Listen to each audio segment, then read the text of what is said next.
Hey everybody! In this video I'm going to be showing you how to draw some different types of eye shapes.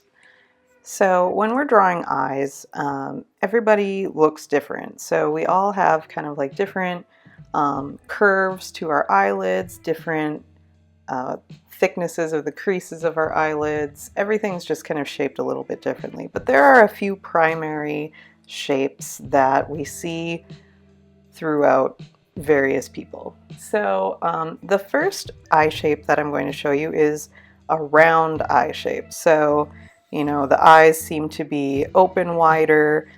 They have more of a circular shape to them. So when I am drawing them, you can see that the eyelid is kind of open wider. And I am going to do the challenge of drawing both eyes because that's what drawing's all about.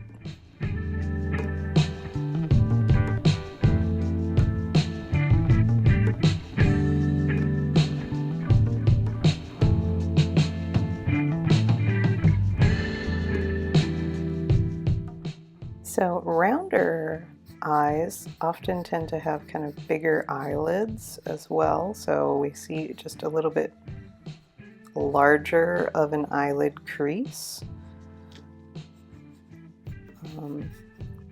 You know, this isn't always the case, but it is common.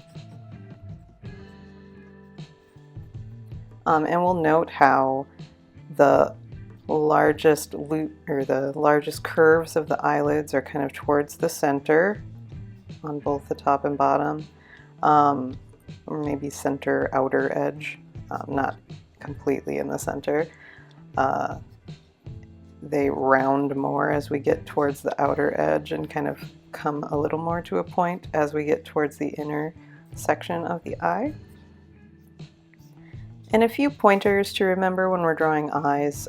Always keep in mind that your iris and your pupil are circular, so try not to make them too much of an oval shape because that's going to make your eyes look a little interesting. And that the pupil is always in the center of your iris, so it's, you know, right in the middle there. Your iris tends to be overlapped by your upper eyelid more than the lower eyelid, unless if you're really scared, obviously. And then a few tricks for drawing things kind of the same on both sides. Generally, I like to kind of sketch things out roughly first and draw some lines across where my tops and bottoms are to kind of help me get the same shape on both sides. But yeah, usually I don't do like a really finished eye on one side right away because it's really hard to make changes to that if you spend forever drawing and shading and doing all that stuff and then realize it's in the wrong spot. So I like to sketch them both out quickly just to kind of block in their shapes first to make sure they're roughly the same size and shape as the other. Okay, and I'll just briefly shade this in quickly.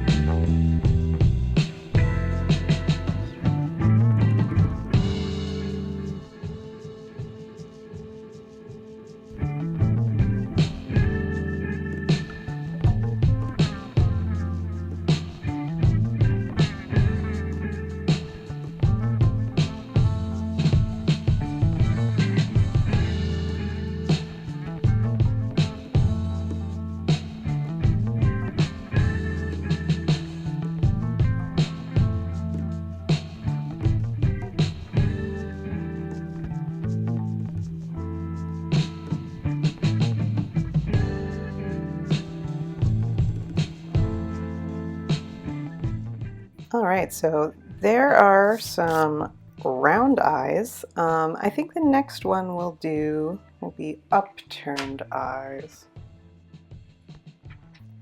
All right, when we do upturned eyes, the outer corners of the eyes tend to be tilted upwards. So usually what I like to do for eyes like that is kind of start with kind of a diagonal line. And then we want to make sure they're the same size and that they're one eye width apart. And I kind of use this for a basic or a basis for the slant of the eyes. So a lot of times, like when people with upturned eyes are smiling, that tends to be when they're most noticeably turning upwards. You know, as Tyra Banks says, it's the smize, right? You smile with your eyes. Oh, it's so outdated, I know. I was a secret America's Next Top Model fan, mostly just because the artistry of all the makeup and everything is very interesting to me. But, you know, that's beside the point. So let's draw these eyes instead. So again, I really like to kind of make sure that my eyes are the same sort of height and width and everything by drawing lines all the way across. And you know, one side is always going to be easier than the other side. That's just natural. Like, I'm left-handed, so drawing on the left side is easier. I'm sure for people who are right-handed, it's easier to draw on the right side. So that's totally natural, because it's like here I'm pulling my lines this way, but here I'm pushing them, and so that's a little more challenging. So totally normal challenges that we all seem to face as we draw. I would say usually people with upturned eyes tend to have slightly smaller eyelid creases. I mean, they're still noticeable, but they aren't quite as like large as the round eyes would be.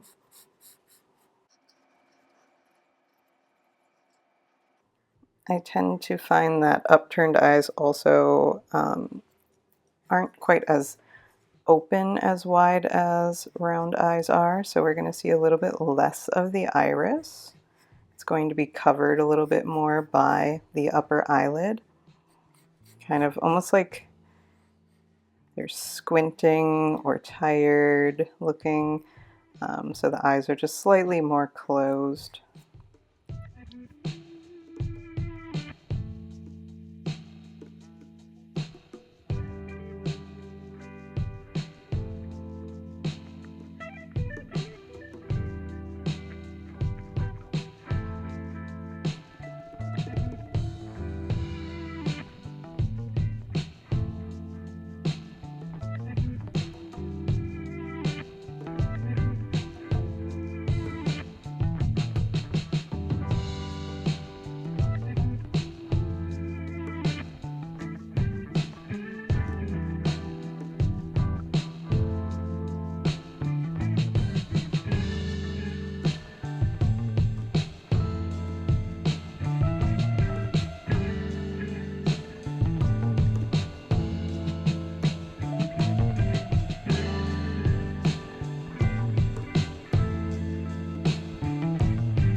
All right, so there are upturned eyes.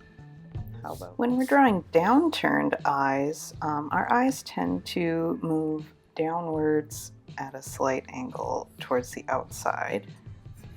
So it's kind of just the opposite of the upturned eyes that we just did. So we'll just double check for the same length.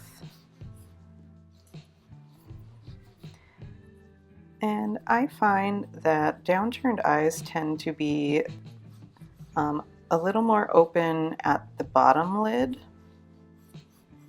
So the bottom lid kind of droops down just a little bit more. I'd say they're of a slightly similar shape to round eyes, except the upper lid can tend to be just a little more straight across with an opening towards the center of the eye, or I guess inner corner of the eye, and then the lower lid is drooping towards the outer edge of the eye. So similar but with slight differences is kind of what we're looking at here.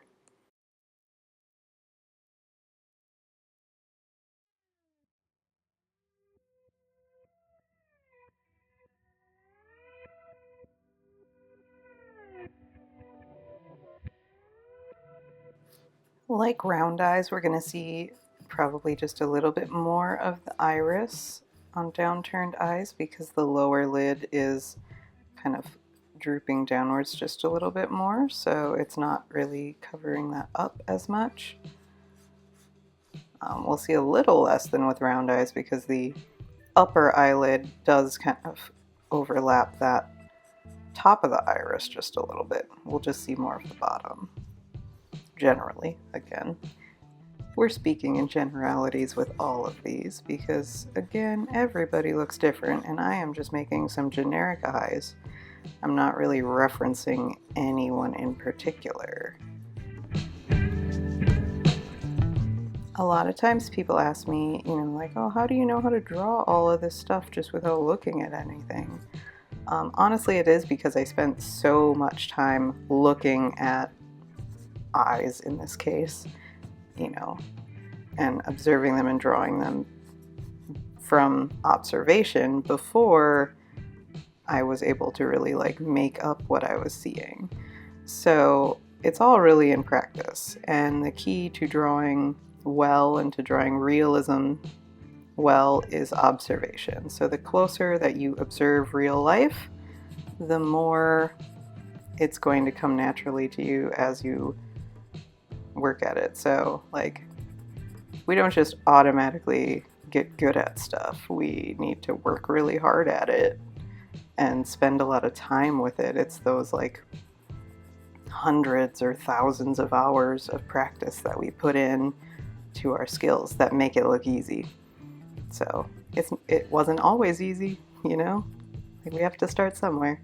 So, this is easy for me now because I've practiced for decades, I think one of my favorite assignments in school was actually in college. In my life drawing class, we had to make a whole page of eyes. Just eyes from different angles, different expressions, different people. We had to do a whole page of noses, a whole page of mouths, ears, etc.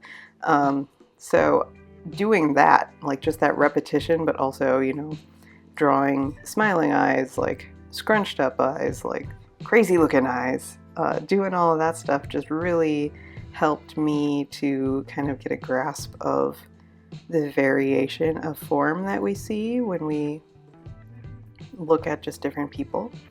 So, look around you, stare intently at people. It's, a little creepy, but if they're your friends, then, they'll understand. Maybe, the less you do it to strangers, the better. But maybe if you're an exuberant person, they'll be like, oh, that's not creepy, that's, flattering. Okay. I come off as creepy when I say it, so I don't do it. Okay, well, I'm just gonna shade these now and stop talking.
may have only slightly exaggerated the downturn of these eyes after looking in the camera frame, but you know, they're still fun. I feel like the overall shape of the downturned eye, where we go up towards the inner corner of the upper lid and then drooping down towards the outer corner of the lower lid, that sort of shape is a very classical shape.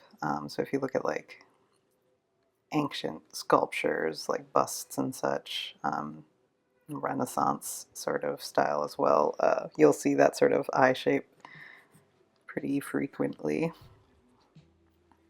So there's my extra downturned eyes. It's almost kind of like we're looking at them from a slight angle, but you know, we'll just scooch them up just a tish to make them slightly less downturned. But so let's move on to our next set of eyes, which would be hooded eyes.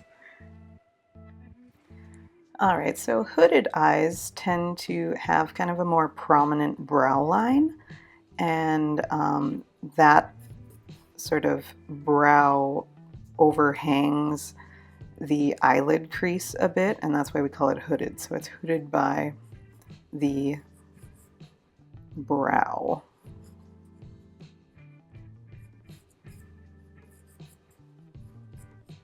So we're still going to see a little bit of the upper eyelid crease, but for the most part, it'll just be on the edges of it that we're going to see.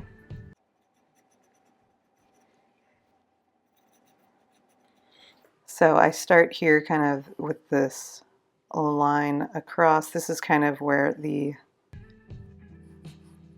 skin of the brow hangs over the eyelid crease. So we're going to see just a little bit of the eyelid crease underneath that skin.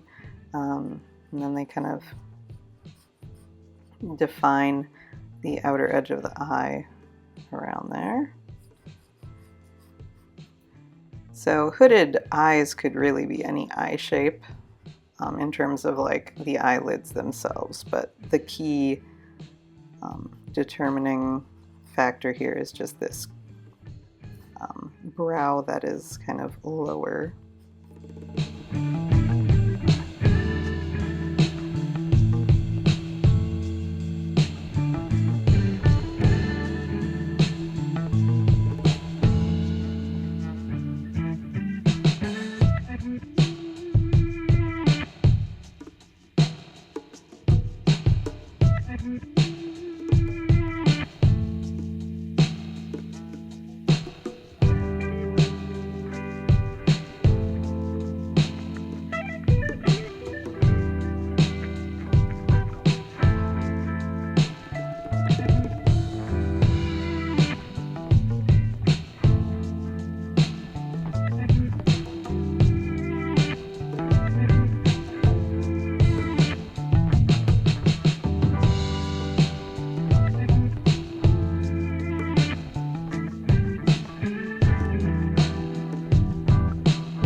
So hooded eyes, we have the prominent brow, kind of deeper set eyes with a little more shadows to them. And then we're going to just move on to our last eye shape, Obviously there are more than the 5 that I'm covering, but the last one I'm going to do is called a monolid. So the monolid is an eye shape that we typically see in people who are Asian in origin. So the monolid is where there's little to no eyelid crease. So there are a couple features that distinguish a monolidded eye from all of the other eyes that we have drawn. And the first would be obviously that there is little to no eyelid crease. But the other thing is something called the epicanthal fold. And that is actually where your upper lid kind of covers around the tear duct area. And that just creates sort of a distinctive look where there's kind of less of a crease there. So we just have more of a curve in the area near the tear duct.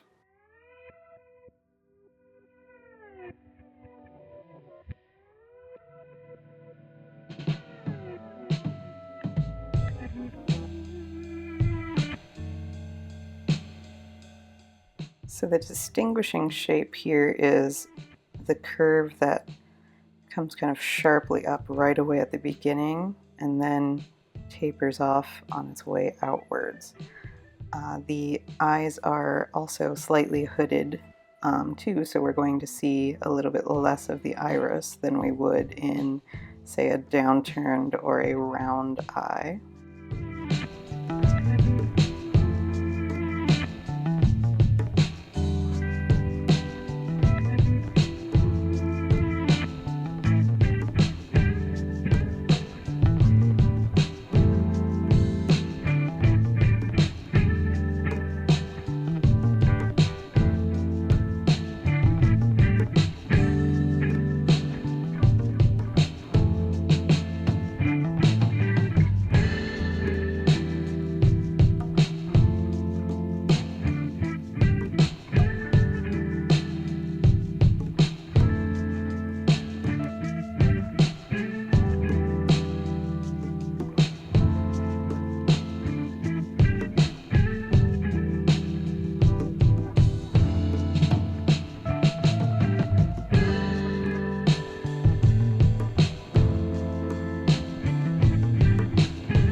All right, so here we have 5 different eye shapes.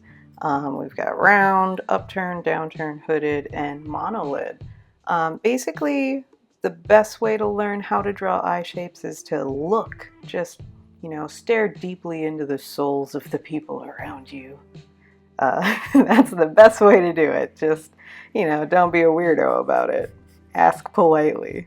Or just go on the internet and look at pictures of people.